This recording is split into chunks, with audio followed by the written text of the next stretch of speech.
다 함께 사도신경 들으심으로 수요 예배를 시작하겠습니다.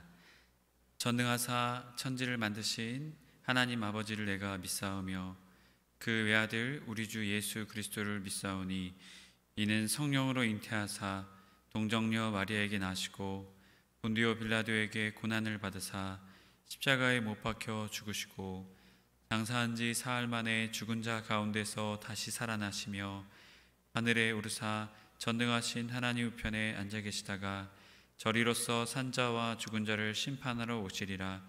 성령을 믿사오며 거룩한 공예와 성도가 서로 교통하는 것과 죄를 사하여 주시는 것과 몸이 다시 사는 것과 영원히 사는 것을 믿사옵나이다. 아멘. 찬송가 436장 찬양입니다. 찬송가 436장 찬양입니다.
영생을 누리며 주 안에 살리라. 오늘도 내일도 주 함께 살리라. 아멘. 오늘 우리에게 주신 하나님의 말씀은 에스더 1장 9절에서 12절까지의 말씀입니다. 에스더 1장 9절에서 12절까지의 말씀입니다. 빅다와 아박다와 세달과 가르가스 7사람을 명령하여 왕후 와스디를 청하여 왕후의 관을 제정하고 왕 앞으로 나오게 하여 그의 아리따움을 뭇 백성과 지방관들에게 보이게 하라 하니 이는 왕후의 용모가 보기에 좋음이라. 그러나 왕후 와스디는 내시가 전하는 왕명을 따르기를 싫어하니 왕이 진노하여 마음속이 불붙는 듯 하더라. 아멘. 오늘 수요예배에 나오신 해림의 모든 성도님들을 주님의 이름으로 축복합니다. 우리가 함께 서로를 축복하며 오늘 예배를 시작했으면 좋겠습니다. 당신은 은혜의 사람입니다. 당신은 은혜의 사람입니다. 여러분, 어떠한 은혜일까요? 바로 하나님의 은혜입니다. 오늘도 하나님의 은혜가 없었다면 우리가 여기까지 올 수 없었을 것입니다. 그렇기에 우리는 은혜의 사람인 줄 믿습니다. 또한 오늘 말씀을 통해 주시는 은혜가 우리에게 흘러넘치길 소망합니다. 왜냐하면 우리는 은혜 없이는 살아갈 수 없는 존재이기 때문입니다. 오늘 주님이 주시는 은혜가 여러분과 저와 또한 오늘 예배에 참석하는 모든 분들에게 흘러넘치길 주님의 이름으로 소망합니다. 이끄심이라는 책의 저자 박종민 목사님이 계십니다. 어릴 적 6살 때에 집 근처 야산에 동네 청년에게 성폭력을 당하게 되었다고 합니다. 이후에 목사님의 삶은 정말 어려운 삶으로 빠져들게 되었습니다. 대인 공포증과 또한 대인 불안증, 또한 장애로 인해서 말더듬 증상을 겪게 되었습니다. 그 수치심 때문에 암울한 청소년 시기를 보내게 되었다고 합니다. 청년 시절에는 춤의 세계에 빠져서 뒷골목을 헤매게 되었습니다. 대학 입시는 6수 만에 음악대학에 입학하게 되었다고 합니다. 이 이후에도 이 어릴 적 당한 어려움을 통해서 말더듬을 벗어나기 위해서 몸부림쳤지만 그것을 벗어날 수 없었다고 합니다. 그런데 언제부터인지 이 말더듬의 장애와 수치, 이 불안으로부터 자유롭게 되었다고 합니다. 그것은 바로 예수님 때문이었다고 합니다. 진리가 너희를 자유롭게 하리라 라는 그 주님의 말씀을 붙잡고 이제껏 경험해보지 못한 그 자유를 경험하게 되었다고 합니다. 지난날의 약함과 상처, 그 마음의 고통은 오히려 그 약함을 통해 예수님과 함께 새로운 삶을 시작하는 통로가 되었다고 합니다. 그러면서 이 책을 쓰게 되었다라는 목사님의 이야기가 이 에스더의 말씀을 준비하면서 저에게 다가오게 되었습니다. 에스더의 말씀을 통해서 우리를 이끄시는 주님의 그 놀라운 섭리와 그 놀라운 인도하심을 경험하는 우리 모두가 되었으면 좋겠습니다. 그렇게 오늘 말씀은 왕후의 폐위 속에 하나님의 섭리라는 제목으로 말씀을 나누고자 합니다. 우리가 에스더의 말씀을 보기에 앞서 에스더가 과연 어떠한 말씀인지를 우리가 살펴보아야 할 것입니다. 여러분, 에스더의 말씀, 이 말씀의 제목은 무엇입니까? 에스더입니다. 바로 이 에스더, 이 주인공이 에스더의 이름으로 이 말씀의 제목을 지었습니다. 아각 사람이었던 하만의 유대인을 멸망시키려는 이 사건을 중추적인 역할을 했던 이 주인공이 바로 모르드게와 에스더였습니다. 그 에스더의 이름을 따서 특별히 이 페르시아어의 이름인 에스더, 유대어로는 하닷삿이라는 이름이었는데요. 그 이름의 유래에서 에스더라는 제목으로 이 말씀이 내려오게 되었습니다. 저자는 페르시아 지역에 오랫동안 거주했던 이름을 알지 못하는 유대인의 저자로 보고 있습니다. 특별히 이 페르시아의 궁중과 밀접한 관계가 있었을 것으로 봅니다. 왜냐하면 이 사건이 이 궁중에서 벌어진 사건이었기 때문이었습니다. 기록 연대에 대해서는 10장 2절에 3절의 말씀을 보게 되면 아하수에르의 통치 시대가 종결되었음을 말합니다. 특별히 이 수산궁 화재 사건을 언급하는 일이 없었습니다. 특별히 이 사건들이 이 수산궁에서 당시의 수도의 왕궁의 궁에서 벌어졌음을 보고 BC 464년에서 435년 사이 것으로 추정합니다. 왜냐하면 이 화재가 이 연대 이후에 일어났기 때문에 그것을 추정해 볼 수 있습니다. 우리나라로서는 고조선 후기의 시대의 것으로 추정하고 있습니다. 이 과연 에스더의 말씀을 듣는 사람들은 누구였을까요? 하만의 위기, 이 하만이 이 유대인들을 멸절하려고 했습니다. 멸망시키려고 했습니다. 그런데 이 멸망 사건에서 구원받은 페르시아 제국 내에 있는 모든 유대인들을 이 에스더의 말씀을 듣는 수신자로 보고 있습니다. 또한 마지막 남왕국이 멸망하게 되는 시점이 있죠. 기원전 586년에 이 남왕국이 멸망하게 됩니다. 바로 바벨론에게 멸망하게 되는데요. 멸망 이후에 바벨론으로 많은 이 남유대 사람들이 끌려가게 됩니다.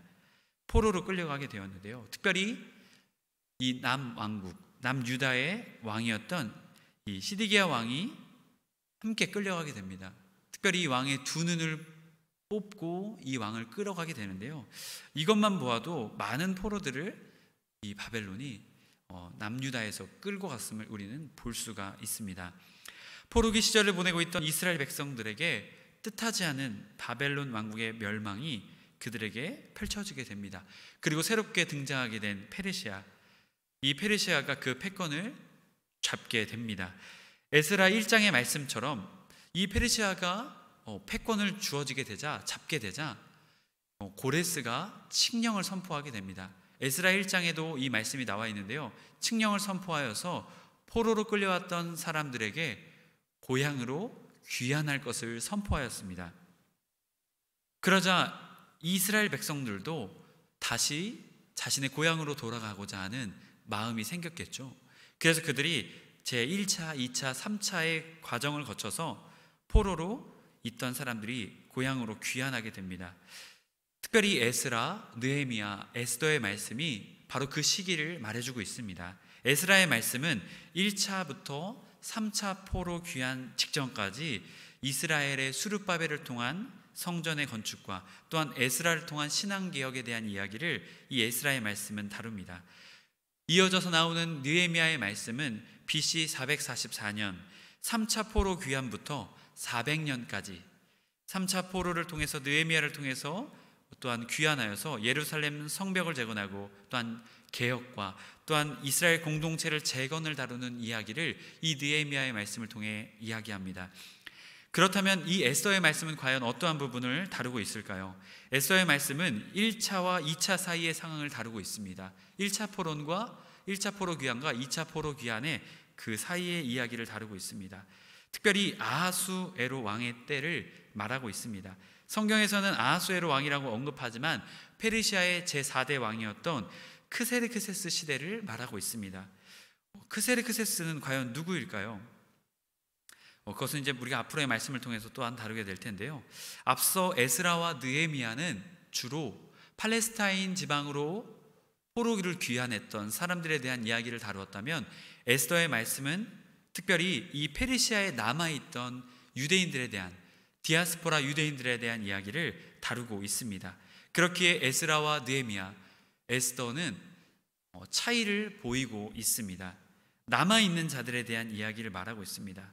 과연 에스더의 말씀을 통해서 페르시아에 남아있는 유대인들에 대해서 어떻게 말하고 있는 것일까요? 하나님은 과연 이들을 어떻게 바라보고 계신 것일까요? 하나님은 그들을 버리셨을까요? 하나님은 그들을 인도하시고 또한 은혜를 베푸셨을까요? 이 이야기를 앞으로의 에스더의 12번의 이야기를 통해서 함께 나누려고 합니다. 특별히 우리가 오늘 읽은 에스더 1장의 말씀에서는 페르시아 제4대 왕이었던 아하수에로 왕에 대한 이야기를 다루고 있습니다. 이 아하수에로 왕은 성경에서는 아하수에로 왕으로 말하지만 우리가 일반 세계사의 역사 속에서는 크세르크세스라는 왕으로 말하고 있습니다. 여러분 혹시 이 왕이 어떠한 왕인지 알고 계신가요? 여러분 혹시 이 말을 아시나요? 스파르타라는 말을 혹시 알고 계신가요? 아마도요, 스파르타 하면 여러분 딱 영화 300을 떠올리시겠죠? 바로 이 300이라는 영화에 당시 페르시아의 왕으로 나왔던 사람, 바로 그 사람이 아하수에로 왕 크세르크세스라는 왕이었습니다. 철투구와 빨간 망토 300명의 멋진 스파르타인들이 이 페르시아와 싸우는 이 영화였는데요, 여기에서 딱 크세르크세스가 나오죠. 에스더가 바로 이 시대의 이야기를 다루고 있습니다. 아하수에로 왕은 인도에서부터 구스까지, 파키스탄에서부터 아프리카의 에티오피아까지 이 광대한 땅을 다스리던 왕이었습니다. 그의 아버지 다리오 1세가 이룩해놓은 거대한 제국을 이 아하수에로 왕이 물려받아서 왕으로 즉위하게 되는 것입니다. 아버지가 이룩해놓은 왕, 이 거대한 땅에서 일어나는 반란을 제압하게 됩니다. 아하수에로 왕은 반란을 제압하면서 또한 자신의 아버지가 이룩해놓은 서진 정책이라고 하죠, 서쪽으로 향하는 정책을 이 아하수에로 왕이 물려받아서 그것을 추진하게 됩니다. 우리가 잘 알고 있듯 세계사에서 등장하는 바로 페르시아 전쟁을 말하고 있습니다. 아버지 다리오 1세는 1차, 2차 페르시아 전쟁을 일으켰고, 또한 그 아들이었던 아하수에로 왕은 3차, 4차 페르시아 전쟁을 일으키게 됩니다. 하지만 결국 아하수에로 왕은 이 3차, 4차의 전쟁의 패배로 인해서 자신도 몰락할 뿐만이 아니라 이 페르시아 제국이 몰락하게 되는 그 결정적인 계기를 제시하는, 또한 그 문을 열게 된 왕이기도 합니다. 바로 에스더 1장의 말씀은 바로 3차 전쟁이 일어나기 직전의 이야기를 우리에게 말하고 있습니다. 아하수에로 왕이 거대한 제국을 다스리는 왕이었습니다. 성경에서는 특별히 수산, 세계사에서는 수사라고도 말을 하는데요, 이 수산궁에서 왕으로 즉위하면서 그 왕의 첫 발걸음을 시작하고 있습니다. 왕위에 오른 지 3년 만에 아하수에로 왕은 아주 큰 잔치를 엽니다. 바로 180일간의 잔치입니다. 여러분 혹시 180일간의 잔치를 경험해 보신 적 있으신가요? 여러분, 당시 아하수에로 왕은 이 잔치를 엽니다. 여러분, 이사해서 또한 결혼을 해서 하루 집들이 하는 한 팀을 집에 초청해서 잔치를, 파티를 벌이는 것도요, 많은 예산이 들어갑니다. 많은 수고가 들어가고요, 많은 어려움들이 있습니다. 청소도 해야죠, 음식도 준비해야죠. 여러분, 이 밖에 많은 것들을 또한 준비를 해야 합니다. 그런데 당시에 180일간의 잔치를 열었다고 합니다.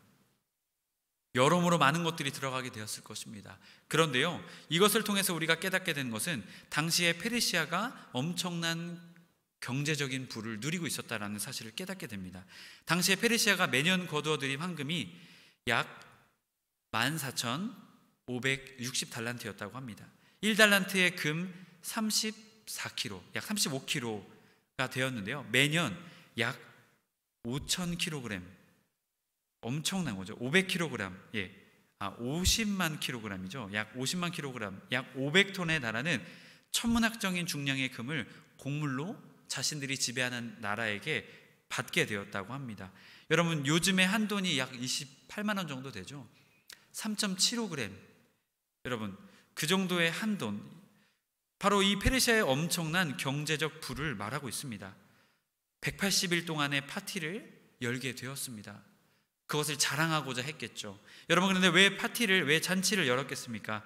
4절의 말씀을 보게 되면 그의 영화로운 나라의 부함과 위엄의 혁혁함을 나타내기 위함이었다고 성경은 말하고 있습니다.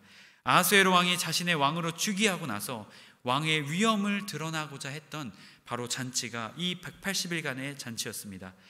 그런데 사실 성경에선 말하고 있지 않지만 여기에 숨겨져 있는 이유가 있습니다.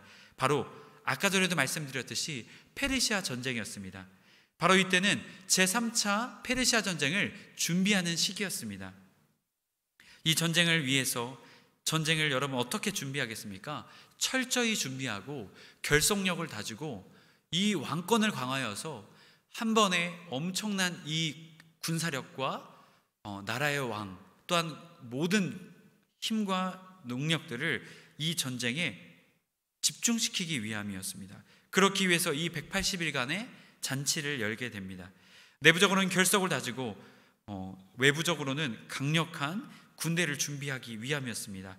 전쟁에 대한 회의도 하고 준비도 하고, 또한 특별히 함께 참여하는 장수와 또한 그것들을 위해서 헌신하는 사람들을 위해서 격려하고, 또한 그들을 기분 좋게 하기 위한 그러한 180일간의 잔치였습니다. 여러분, 그런데 왜 180일 동안 이 일을 했겠습니까? 빨리 하고 빨리 전쟁에서 빨리 나가야 하는 거 아닌가요? 라고 생각할 수 있죠. 여러분, 그런데 이 제국은 엄청난 거대한 제국이었습니다. 그랬기에 지방에 있는 장수들과 귀족들과 또한 지방관들을 초대해야 했습니다. 그리고 한꺼번에 초대할 수가 없었기 때문에 지역별로 돌아가면서 그들을 초대해서 이러한 잔치를 펼치게 되었습니다. 당시의 수도 수상궁에서는 계속 돌아가면서 잔치하고 격려하고 회의하고 준비하고 이러한 일들을 180일, 약 6개월 동안 했다라는 것이죠. 이러한 잔치가 끝나자 아하수에로 왕은 수산궁, 특별히 이 수도가 있는 수산을 위해서 잔치를 7일 동안 베풀 것을 선포합니다. 봄에서부터 시작된 파티가 어느덧 초여름이 되었겠죠. 무더운 더위가 시작되는 그 시기에 그들은 많은 사람들을 이 잔치에 초대했습니다. 특별히 왕궁의 뜰, 약 2,000평이나 되는 큰 대지에 이 왕궁의 뜰에 사람들을 초대했습니다. 특별히 초여름이 시작되었으니까요, 무더운 더위가 시작되었겠죠. 그래서 이곳에 왕궁의 뜰에 기둥들을 세우고 그 기둥 위에 여러 가지 색들로 줄을 띄었다고 합니다. 바로 햇빛을 가리기 위함이었겠죠. 여러분, 이 엄청난 모습, 2,000평을 덮는 기둥과 은고리, 금고리, 그 규모가 엄청났음을 우리는 이 모습들을 통해서 발견할 수 있습니다. 또한 특별히 그들이 금잔으로 마셨다고 합니다. 여러분, 금잔으로 마셨는데요, 그 금잔의 모양, 각기 모습들이 달랐다고 합니다. 이것은 무엇을 말합니까? 각 지방에서부터 온 금잔으로 마셨다라는 것이죠. 그들의 통치와 그들의 영토, 그들의 강력한 군사의 모습을, 이 금잔의 모습을 통해서 보여주게 됩니다. 엄청나게 많은 지방을 다스린다라는 것을 보여주는 것이죠. 또한 이 잔치를 위해서 술이 끊이지 않았다라고 합니다. 여러분, 7일 동안 술이 끊이지 않았다라는 것을 여러분 생각해 보십시오. 여러분, 수상궁에 있는, 또한 이 수도에 있는 많은 사람들을 초대했겠죠. 한꺼번에 많이 다 초대할 수 없으니까 차례 초대했겠죠. 이 사람들을 7일 동안 먹이는 술과 음식이 떨어지지 않았다라는 것이죠. 여러분, 그들의 엄청난 경제적인 부를 말하고 있습니다. 여러분, 또한 이 페르시아인들의 술 먹는 법도가 있었다고 합니다. 이들은요, 큰 잔에 술을 따르고 한꺼번에 그 술잔을 다 마셨다고 합니다. 여러분, 이 법도가 있었다고 하는데요, 당시에 이 7일간의 잔치를 통해서 아하수에로 왕은 자유롭게 먹을 수 있는 법을 유예해 주었다고 합니다. 여러분, 얼마나 많은 사람들이 와서 자연스럽게, 자유롭게, 또한 낮은 사람에서 높은 사람까지 다 함께 와서 이 술을 마셨다는 걸 생각해 보십시오. 여러분, 이것은 왕의 위엄과 왕의 모습을 유감없이 나타내는 자리였을 것입니다. 여러분, 그런데 이 잔치가, 파티가 아무런 문제 없이 진행되고 있었습니다. 그런데 마지막 날, 제7일째 되는 날에 한 사건이 일어나게 됩니다. 여러분, 그 사건이 무엇이었겠습니까? 7째 날에 술을 너무나도 마셔 이 주흥이 올라왔다라고 성경에서 말하고 있는데요, 아하수에로 왕이 술을 마셔서 너무 흥겹고 기분이 좋아서 한 가지 일을 준비하게 됩니다. 그 일은 무엇이었냐면 11절의 말씀을 나옵니다. 왕후 와스디를 청하여 왕후의 관을 제정하고 왕 앞으로 나오게 하여 그의 아리따움을 묵 백성과 지방관들에게 보이게 하라 하니 이는 왕후의 용모가 보기에 좋음이라. 여러분, 아하수에로 왕이 이 잔치의 마지막 절정이죠, 클라이막스 부분에 아름다운 자신의 왕후를 사람들에게 보여줌을 통해서 자신의 이 파티의 최절정을 딱 장식하고자 했습니다. 엄청난 군사력, 엄청난 경제력, 또한 페르시아 왕후의 품격, 그의 미모, 이 모든 것들을 보여주고자 했을 것입니다. 그런데 와야 될 왕후가 갑자기 왕의 명령을 거절했습니다. 이렇게 생각할 수 있겠죠. 왜 왕후가 그 잔치에 함께하지 않았죠? 여러분, 성경에 보게 되면 이 와스디 왕후가 여인들을 위해서 따로 잔치를 베푸는 모습을 보게 됩니다. 당시에 이 페르시아에서는요, 남자와 여자가 함께 이 잔치를 열지 않았다고 합니다. 남자 따로, 여자 따로 했다고 합니다. 그래서 이 왕후 와스디도 따로 여인들을 위해서 잔치를 벌이고 있었다는 것이죠. 그런데 이 왕이 왕후를 청하자 왕후가 와야 되는데 오지 않았다고 합니다. 그 이유에 대해서는 자세하게 성경은 기록하고 있지 않습니다. 하지만 당시에 이러한 전통, 또한 특별히 여러 가지 축들이 있는데요, 어떠한 이유가 있었겠죠. 왕후가 그 자리에 오지 않았습니다. 그러자 아하수에로 왕, 크세르크세스 왕은 대노하게 됩니다. 성경에서는 진노하여서 마음속에 불붙는 듯, 마음속이 불붙는 듯 하였다라고 말합니다.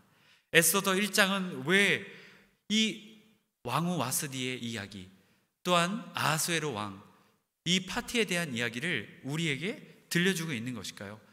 특별히 23절 이하의 말씀을 통해서 보게 되면 이 왕후가 이 사건을 통해서 폐위하게 되는 일까지 벌어지게 됩니다. 여러분, 에스더서는 왜 이 이야기를 우리에게 기록하고 이야기하고 있는 것일까요? 그때의 이 말씀을 저도 준비하면서 왜 이야기를 하고 있는 것일까라는 생각을 들게 되었습니다. 이 말씀을 준비하면서 저에게 주셨던 마음을 이 말씀들을 함께 나누고자 합니다. 첫 번째 말씀은 하나님의 섭리는 하나님의 자녀에게 있다라는 것입니다. 하나님의 섭리는 하나님의 자녀들에게, 하나님을 믿는 자들에게 있다라는 것입니다. 에스더서 1장에서는 에스더의 이름, 모르드게의 이름도 등장하지 않습니다. 그리고 특별히 이 에스더 전체의 말씀에서 10장의 말씀에서는 1장부터 10장까지 말씀에서는 하나님의 이름이 등장하고 있지 않습니다. 오히려 페르시아의 아하수에로 왕과 왕후의 폐위, 잔치의 이야기, 그리고 하만에 대한 이야기, 모르드게에 대한 이야기만 등장하고 있습니다. 특별히 이 1장에서는요 모르드게의 이름도 에스더의 이름도 등장하고 있지 않습니다. 하지만 우리는 이곳에서 하나님의 섭리를, 또한 하나님의 계획과 인도하심을 이곳에 이 사건 속에 숨겨져 있음을 우리는 발견하게 됩니다. 왕후 와스디가 폐위하고 그 뒤에 이어서 왕후가 된 사람이 누구입니까? 바로 에스더였습니다. 만약 왕후 와스디가 폐위하지 않고 그대로 왕후에 있었다면 에스더가 왕후가 될 수 있는 기회가 있었겠습니까? 없었겠죠. 물론 하나님께서는 주권적으로 역사하사 놀라운 일들을 베풀어 주셨을 것입니다. 하지만 여러분, 우리는 기억해야 될 사실이 있죠. 성경에서 말하는 놀라운 진리의 사실이 있습니다. 하나님께서는 사람을 통해서 역사하신다는 것이죠. 역대하 16장 9절의 말씀에서 여호와의 눈은 온 땅을 두루 감찰하사 전심으로 자기에게 향하는 자들을 위하여 능력을 베푸시나니, 하나님께서는 하나님의 능력을 베푸실 자, 하나님의 은혜를 베푸실 자들을 찾고 계신다라는 것이죠. 여러분, 이것은 아담을 통해서, 또한 아브라함을 통해서, 이삭을 통해서, 또한 야곱을 통해, 특별히 요셉을 통해서 우리는 그 사실들을 우리는 경험하고 알고 있습니다. 또한 특별히 계속해서 들어왔던 룻기의 말씀을 통해서도 우리는 기억하고 있죠. 룻이 믿음으로 결정하고 그의 시어머니를 따라 나아갔을 때 하나님께서는 룻을 버리지 않으시고 그에게 은혜를 베풀어 주셨습니다. 여러분, 이런 것처럼 하나님은 하나님의 사람들, 하나님의 은혜를, 하나님의 섭리를 베푼 자들을 오늘도 찾고 계신다라는 것입니다. 왕후 와스디의 폐위되는 사건을 통해서 하나님께서는 에스더를 통해서 일하셨습니다. 물론 왕후 와스디가 폐위가 된 것은 하나님께서 계획하고 이끄셨던 것은 아니었습니다. 당시에 아하수에로 왕과 그 아하수에로 왕을 보좌했던 7명의 신하들 때문에 이러한 일들이 일어났습니다. 13절 이하의 말씀을 보게 되면 이 와스디 왕후가 거절하는 사건 이후에 그 일들을 처리하는 사건들에 대해서 나옵니다. 그 사건들을 처리하는 모습들을 보면요 참 안타깝습니다. 이 왕후가 잘못한 것, 단순히 이 왕후가 잘못한 것만 보고 모든 일들을요 처리하게 됩니다. 나라 안의 가정들의 이러한 일들을 보면 남편들을 대하는 부인들의 태도가 달라지게 될 것이다라고 이 페르시아의 7 현자는 왕에게 이야기합니다. 그러면서 이 왕후를 폐위시켜서 이 나라의 기강을 바로 잡아야 됩니다라고 그들은 말합니다. 여기엔 단순히 왕후의 잘못도 물론 있습니다. 그리고 또한 그곳에 숨겨져 있는 왕후의 세력을 제거하기 위한 세력들의 또한 음모도 그곳에 숨겨져 있었습니다. 또한 왕을 향해서 아부하고자 했던 신하들의 모습. 여러분, 아하수에로 왕이 즉위한 지 3년밖에 안 됐으니까 여러분, 이 왕의 마음을 차지하려던 많은 사람들의 노력들이 있었을 것입니다. 특별히 이 2장 이후에 나오는 말씀에선 특별히 하만이 등장하게 됩니다. 이 하만이요 어떻게 이 아하수에로 왕의 마음을 사서 전면에 등장하게 됩니다. 이런 것처럼 왕의 마음을 사로잡고자 했던 많은 신하들의 욕심들이 있었을 것입니다. 여러분, 그리고 사실 근본적인 원인으로 돌아가서 아하수에로 왕이 왕후를 부르지 않았습니다. 그리고 만약에 부르려고 했다면 사전에 좀 부탁을 했겠죠. 내가 이렇게 할 테니까 이렇게 합시다. 그런데 이것을 보면요 즉흥적으로 사실 일어났음을 조금 추론해 볼 수 있을 것입니다. 여러분, 결국 아하수에로 왕의 욕심 때문에, 또한 신하들의 권력 다툼 때문에 이러한 상황 속에서 이러한 일들이 일어나게 됩니다. 하지만 하나님께서는 이러한 악한 일들이 있었음에도 불구하고 그 일들을 통해서 하나님의 신실한 역사하심과 계획하심과 인도하심을 이스라엘 백성들에게 베푸십니다. 헤리메 성도 여러분, 하나님께서는 여러분의 삶을 통해 하나님의 계획과 하나님의 인도하심을 나타내고자 하십니다. 여러분 그걸 믿으십니까? 다시 한번 말씀드리겠습니다. 하나님의 섭리가 여러분의 삶 속에 있음을 믿으십니까?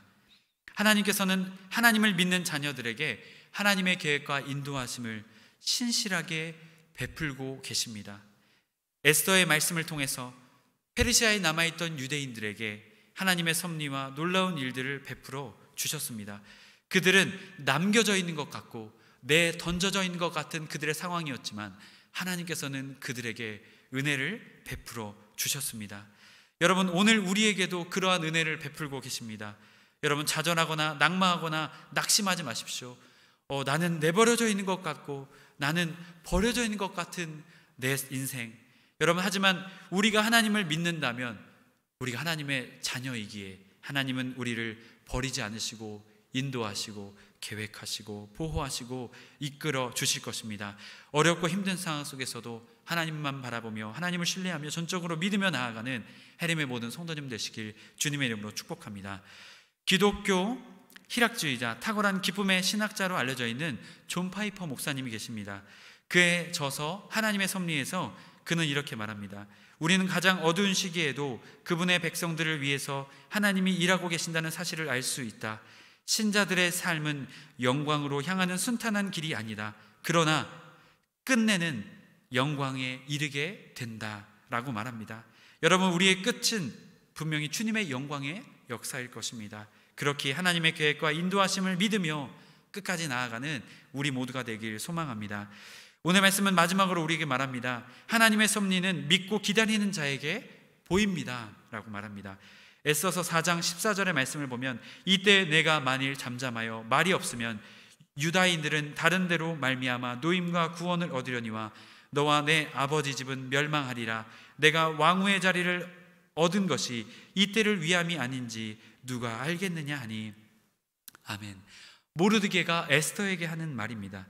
아각 사람 하만으로 인해서 모르드게뿐만이 아니라 유대인들이 멸망하게 되는 그 조서가, 왕의 조서가 하달되게 됩니다. 그러자 이 모르드게가 이 에스더에게 이러한 이야기를 하게 된 것이죠. 그때 모르드게는 굵은 베옷을 입고 금식하며 통곡하며 나아갑니다. 그때 모르드게는 에스더에게 사람을 보내어 이 상황과 환경들을 이야기했습니다. 에스더가 왕후가 된 것, 이 모든 것, 단순히 왕후가 되었다고 모든 문제가 해결된 것이 아니었습니다. 하지만 이 모든 상황을 믿음의 눈으로 바라보고 있던 모르드게라는 사람이 있었습니다. 모르드게는 에스더에게 앞으로 어떠한 상황이 펼쳐질지 모르니 믿음으로 나아가라고 말합니다. 이 왕후가 된 것이 이때를 위함이다라고 말합니다. 그렇기에 에스더도 믿음으로 금식하며 나아가기 시작했습니다. 그때 그들의 상황과 환경은 바로 변하지 않았습니다. 하지만 그들은 끝내 포기하지 않고 믿음으로 기도하며 나아갔을 때 그들에게는 하나님의 놀라운 섭리와 구원의 계획이 펼쳐지게 되었습니다. 헤림의 성도 여러분, 우리는 하나님의 섭리를 믿고 기다리며 인내하고 있습니까? 때로는 언제 그때가 있을지 몰라 마음의 어려움과 방황과 불평과 불면으로 하나님을 향해 어려운 마음을 가지고 나아가고 있지 않습니까? 여러분, 오늘 모르드게는 끝까지 인내하였습니다. 또한 에스더가 왕후가 된 것이 이때를 위함이다라고 고백하며 금식하며 기도하며 나아갔습니다. 야고보서 1장 4절의 말씀에서도 인내를 온전히 이루라. 이는 너희로 온전하고 구비하여 조금도 부족함이 없게 하려 함이라. 아멘. 믿고 인내하는 자에게 부족함이 없게 하시는 하나님의 은혜가 베풀 것이다 라고 야고보는 우리에게 말했습니다. 또한 모르드게도 그 믿음을 가지고 있었습니다. 그렇기에 모르드게를 통해 에스더에게, 또한 모르드게를 통해 모든 유대인들에게 이러한 놀라운 하나님의 섭리를 향한 인내와 믿음이 전달되게 된 것이죠. 결국 그들은 하나님의 놀라운 은혜를 경험하게 되었습니다. 헤림의 성도 여러분, 여러분들도 모르드게와 같은, 또한 야고보가 말한 것처럼 인내를 온전히 이루는 하나님의 섭리를 믿고 나아가는 우리 모두가 될 때 하나님의 놀라운 계획과 인도하심이 우리의 삶과 우리의 인생, 우리의 가정과 또한 우리의 교회 가운데 가득 흘러 넘치게 될 것입니다. 그 믿음의 주인공이 여러분이 되시길 주님의 이름으로 간절히 축복합니다. 오늘 말씀을 마무리합니다. 에스더 1장의 말씀은 왕후의 폐위를 통한 하나님의 놀라운 섭리를 우리에게 이야기하고 있습니다. 페르시아에 남아있던 하나님의 백성들, 그를 구원하고자 하셨던 하나님의 놀라운 계획과 인도하심을 보게 됩니다. 이를 위해서 모르드게와 에스더를 사용하셔서 하나님을 찾고 부르짖을 때에 하나님의 계획을 신실하게 이루어 가셨습니다. 여러분, 또한 이 놀라운 섭리는 단순히 모르드게와 에스더에게만 펼쳐지고 있는 것이 아닙니다. 오늘을 살아가고 있는 우리에게도 동일하게 주님께서는 베풀고 계십니다. 하나님의 계획하심과 인도하심을 믿으며 기도하며 인내하며 나아가는 해림의 모든 성도님들이 되실 때 우리의 삶에 하나님의 섭리와 계획과 인도하심과 보호하심이 나타나게 될 것입니다. 그러한 믿음의 사람 되시길 주님의 이름으로 축복합니다. 기도하겠습니다. 사랑의 하나님, 에스더의 말씀을 통해 그들이 생각하지 못했던 그 일들을 통해 하나님의 있는 믿음의 눈을 열어 주옵소서. 우리 주 예수 그리스도의 이름으로 기도드립니다. 아멘. 찬송가 438장 들으시겠습니다. 찬송가 438장 찬양입니다. 찬양 들으신 후에 주기도문으로 예배를 마치도록 하겠습니다.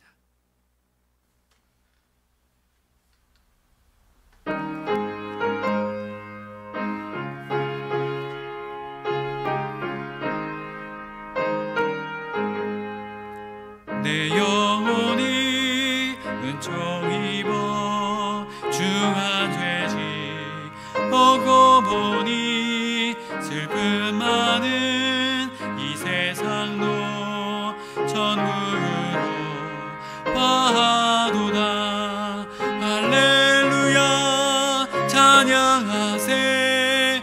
내 모든 죄 사함받고 주 예수와 동행하니 그 어디나 하늘나라 주의 얼굴 뵙기 전에 멀리 뵈던 하늘나라 내 맘속에 이루어지리 날로 날로 가깝도다. 할렐루야 찬양하세.